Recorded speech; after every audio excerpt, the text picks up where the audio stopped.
युद्ध में खाए को पैसा नहीं, ससुरा लोग को युद्ध करेगा लोग यहाँ पे। ये है इराक, और ये वाला देश है ईरान। ईरान जो है वो शिया कंट्री है, इराक जो है वो सुन्नी कंट्री है। शिया सुन्नी में हो गया बवाल यहाँ पर। इराक जो थे चौपट राम कुवैत पर हमला कर दिए। अब कुवैत, अमेरिका ने कहा कुवैत से कि तुम टेंशन नहीं लो, तुमको बचाने हम आएंगे। जब इराक पर इन्होंने हमला किया, इराक पर, तो कुवैत तो कॉन्फिडेंस में था कि यूएसए उसके पीछे आएगा, लेकिन वो आया नहीं। कुवैत चौपट हो गए। जब चौपट हो गए तो कहा कि तुम्हारा आधा पेट्रोल लेंगे तब हम तुमको बचाएंगे। तो कह दिया ठीक है भैया, आप आधा ले लीजिएगा। उसके बाद से अमेरिका, ब्रिटेन, फ्रांस सब मिलके इराक को धो दिया सब, पूरी तरह से इराक को मार दिया सर। इसका 50% पेट्रोल लेके चला गया सर। यहाँ पे इतनी लड़कियों का रेप कर दिया गया, मर्डर किया गया कि बाद में वो सब आईएसआईएस के आतंकवादी बन गए सब यहाँ पर। आज इराक को तबाह कर दिया गया आईएसआईएस वालों ने।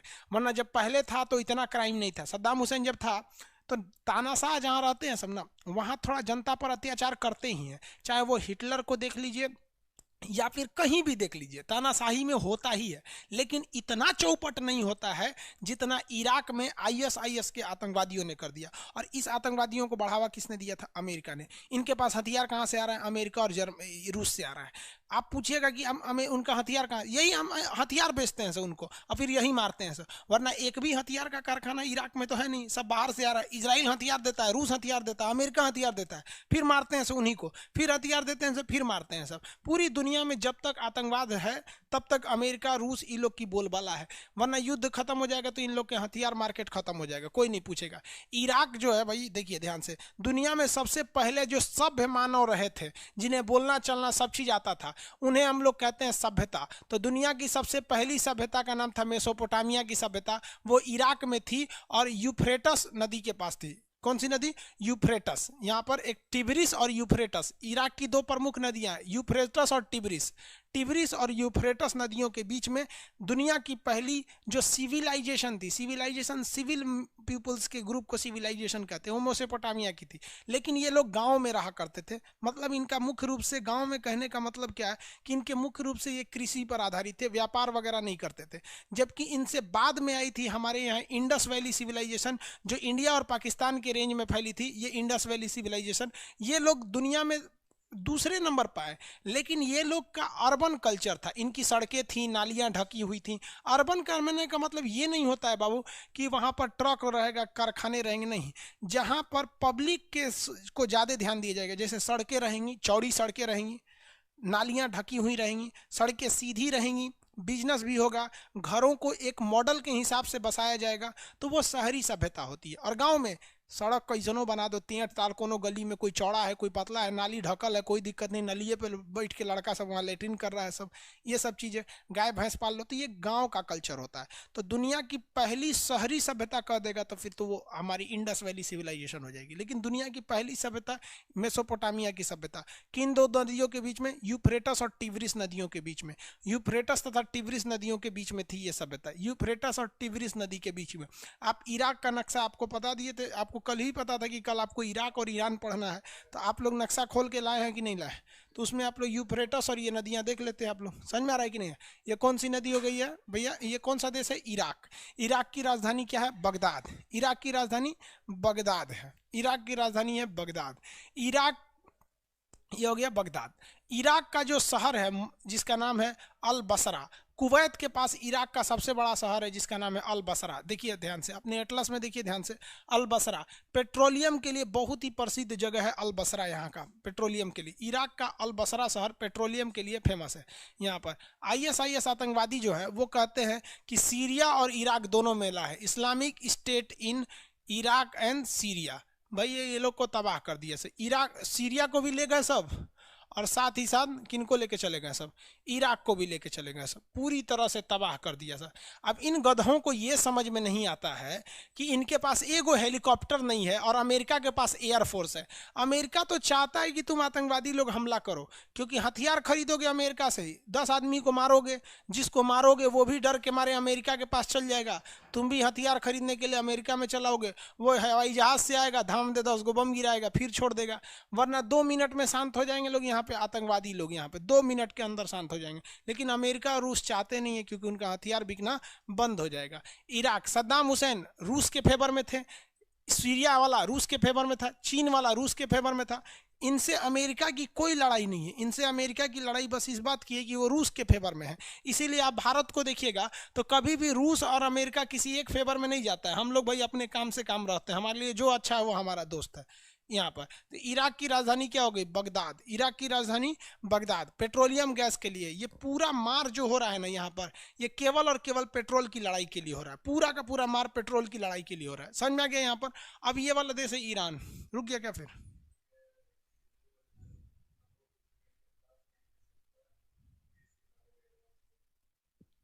कौन है भाई? ब्लॉक कर दो। ये सब दो चार ठो आ जाते हैं सब ना एप्लीकेशन में। फीस कम है तो पड़ोसी की औलाद भी एडमिशन ले लेते हैं सब। सब उल्टा सीधा कमेंट करेगा, उसको सीधा परमानेंट उसको एप्लीकेशन से ही बाहर कर दीजिए, डिलीट मार दीजिए उसको, मतलब ब्लॉक नहीं। हाँ, वहाँ से नहीं मिलेगा वो, वहीं से डिलीट था, वहीं से ब्लॉक के बगल में डिलीट था। हाँ हाँ, बाहर करिए, हमेशा के लिए बाहर। ठीक है। और देखिएगा ये यूट्यूब पे भी आके कमेंट करेगा, इसको यूट्यूब पे भी खोज के ब्लॉक मार दीजिएगा। ठीक,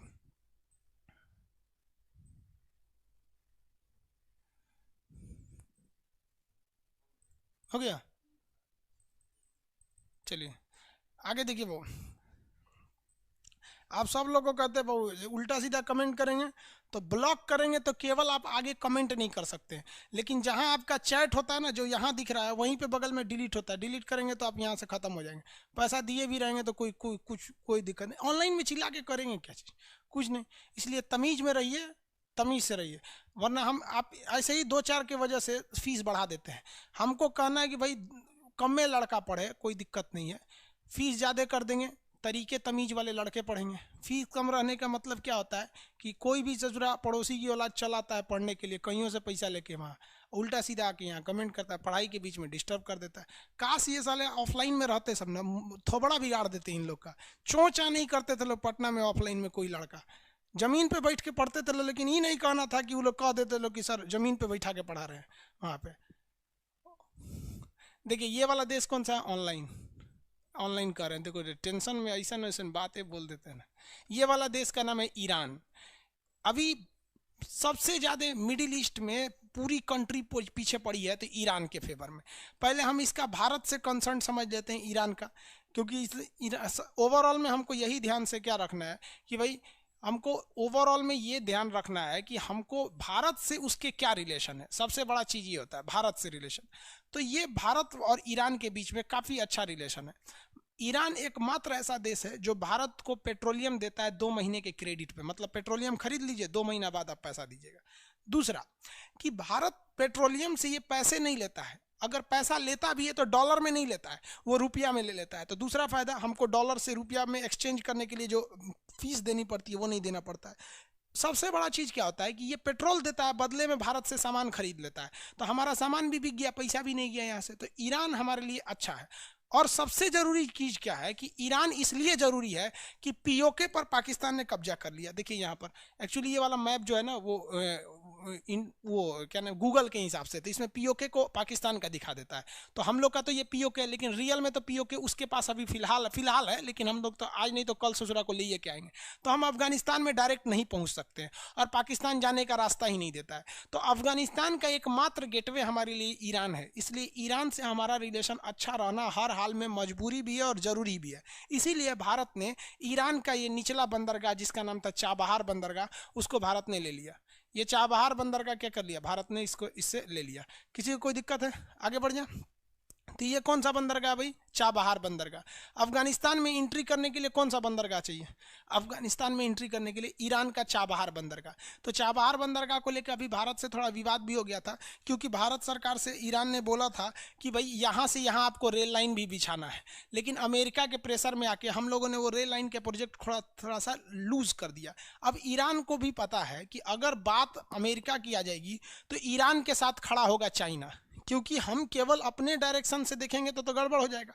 ईरान को भी अगर आप देखेंगे तो ईरान को बचाने वाला है कौन? क्योंकि अगर अमेरिका इस पर कोई प्रतिबंध लगाएगा तो हमारे पास वीटो पावर यानी अस्थाई शक्ति यूएनओ में है नहीं, और अभी वो मिलने की उम्मीद भी नहीं दिख रही है।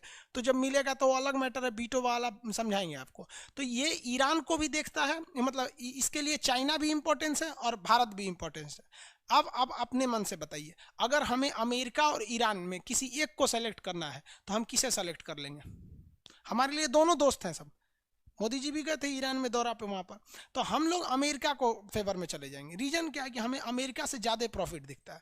उसी तरह ईरान भारत को भी देखता है और चाइना को भी देखता है, लेकिन दोनों की बात आएगी तो ईरान चाइना की ओर ज्यादा चला जाएगा, क्योंकि चाइना के पास पैसा है, वो इन्वेस्ट कर देगा, और हम लोग के पास पैसे नहीं, हम अपने देश में नहीं इन्वेस्ट कर पा रहे हैं उतना अच्छा से, तो विदेश में कहाँ उतना अच्छा से इन्वेस्ट कर पाएंगे। जो आप भी जानते हैं, देश में देखते हैं देश की सड़क का हाल उतना अच्छा ये नहीं, तो ईरान में जाकर सड़क और रेल लाइन बिछाने वाले हैं। फिर भी हम लोग विदेश में काम करते हैं, तो चाबहार बंदरगाह हमें अफगानिस्तान में जाने का रास्ता दे देता है। ये यहाँ बहुत ज्यादा जरूरी है। ईरान का पुराना नाम बता सकते हैं? फारस था। क्या नाम था? फारस।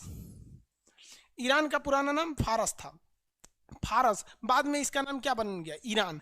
इसीलिए फारस के नीचे जो समुद्र है, इस समुद्र को कहा जाता है फारस की खाड़ी।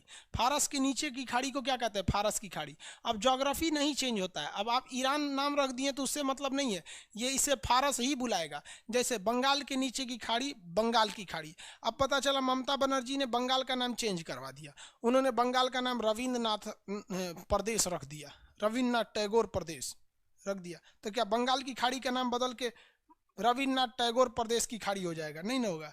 ज्योग्राफी चेंज नहीं होती है, एक बार नाम रख दिया तो नाम रख दिया यहाँ पर। तो फारस के नीचे की जो खाड़ी है वो कौन सी खाड़ी है? फारस की खाड़ी।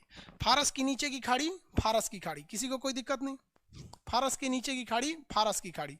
आगे बढ़ जा। फारस के नीचे की ये जो खाड़ी है फारस की खाड़ी। इसी फारस की खाड़ी से सटने वाले कितने देश? 8 देश होते हैं। फारस की खाड़ी से सटने वाले 8 देशों को हम क्या कहते हैं? खाड़ी देश के नाम से जानते हैं। फारस की खाड़ी से सटने वाले 8 देशों को हम खाड़ी देश के नाम से जानते हैं। किसी को कोई दिक्कत नहीं है? आगे बढ़ जाए। 8 देश हो गए फारस की खाड़ी। ईरान की राजधानी तेहरान ऊपर की ओर है।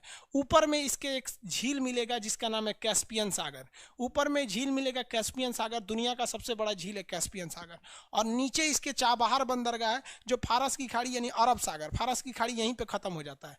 फारस की खाड़ी यहाँ पे खत्म हो जाती है, ये वाले एरिया में खत्म हो जाता है। तो ये है आपका चाबहार बंदरगाह। चाबहार बंदरगाह ओमान के पास आ जाता है, इसलिए चाबहार बंदरगाह पूछेगा तो या तो आप अरब सागर कहिएगा, क्योंकि ये पूरा का पूरा एरिया अरब कहलाता है, मिडिल ईस्ट। ये सऊदी अरब है, लेकिन पूरा का पूरा एरिया अरब कहलाता है, क्योंकि यहाँ अरबी भाषा बोली जाती है।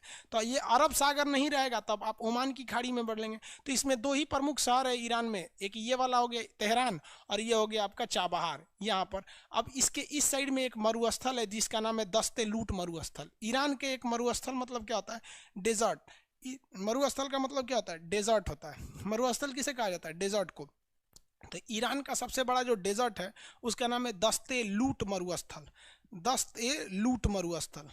आप अपने एटलस में देखिए, एटलस में देखिए। आप एटलस भी नहीं लिए रहेंगे तो फिर समझेंगे कैसे?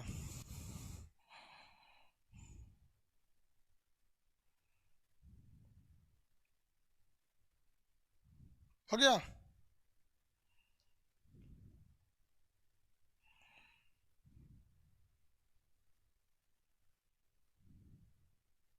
नीचे फारस की खाड़ी है ना भाई, फारस की खाड़ी नीचे लिखा होगा।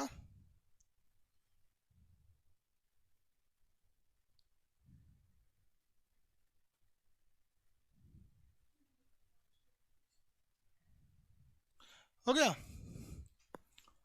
दस्ते लूट मरुस्थल आपको नहीं मिला। आप फिजिकल नक्शा देखेंगे तो आपको दस्ते लूट मरुस्थल मिलेगा इस साइड का।